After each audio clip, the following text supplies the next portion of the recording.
Hello friends, crispy tofu 65 இதை soya கேக்குன்னு சொல்லலாம். நல்லா சாஃப்டாக இருக்கும்.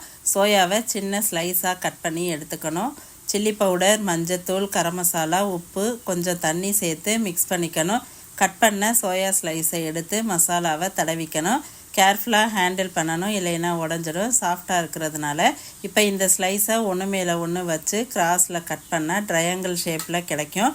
எல்லா ஸ்லைஸையும் அந்த மாதிரி செஞ்சு எடுத்துக்கணும். இல்லைன்னா ஒவ்வொரு ஸ்லைஸாக கூட செஞ்சுக்கலாம்.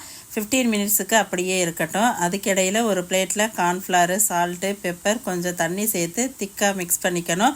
இன்னொரு பிளேட்டில் பிரெட் க்ரம்ஸ் எடுத்துக்கணும். டோஃபு ஸ்லைஸை கார்ன்ஃப்ளவரில் டிப் பண்ணி பிரெட் க்ரம்ஸில் கோட்டிங் கொடுத்து எல்லாத்தையும் எடுத்து வச்சுக்கணும். பிறகு கடாயில் எண்ணெய் சேர்த்து டோஃபுவை ஃப்ரை பண்ணிக்கணும்.